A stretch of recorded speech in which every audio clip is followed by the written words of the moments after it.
Now that we have our three masked classified image, 2015, 2011, and 1994, we're able to now run some change detection. So in your toolbox, if you type in change detection statistics, there'll be a tool that you can highlight.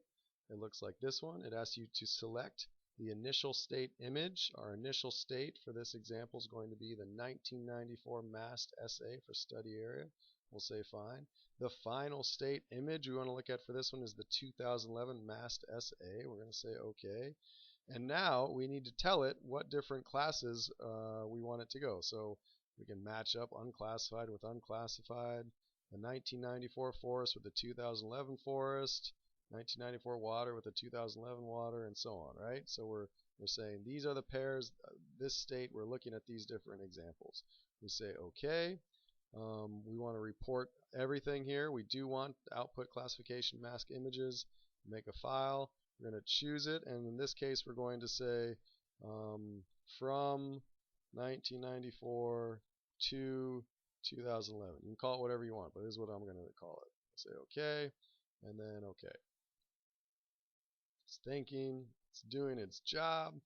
And voila, up comes this interesting looking table. Okay? And so we can see that unclassified went to unclassified, so there was no change, which is good because none of our pixels were unclassified except for this surrounding area. Those were all masked out to be the same, so this is very boring. In the forest, the initial state over here, final state over here, 1994 forest. This is in pixels. Okay, the total number of pixels that we had in 1994 forest were these guys.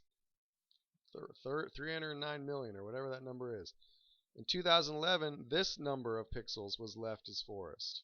Okay, still the majority was forest, but a bunch of things shifted. Some of them went to water. A lot of them went to pasture. A lot of them went to soil mine. Your numbers will be different. It's totally fine. This is just for the particular classification that I did. Okay, that's in pixel count. If we look at percentage, it's a little bit more intuitive, right? So this is saying that 84% of the forest was still remaining in 2011 compared to 1994. Okay? And the rest went to different things. Overall, we had class changes of 16%, and if we just think about the forest, it declined in area by about 15%. That's what this negative 15% means. If you want some more information about what these rows mean, class changes, image difference, I highly encourage you to use the help. You can click on help, change detection analysis. It'll bring up this table. You can read the table. It'll talk to you about the class changes row, what that means, the image difference row, the definitions, right? Fantastic. There's all this great stuff, right? So I highly encourage. You can also look at area, see what happened for area, how these guys changed, and some reference information. So these are your statistics for the one that I just ran, which is 1994 to 2011, right?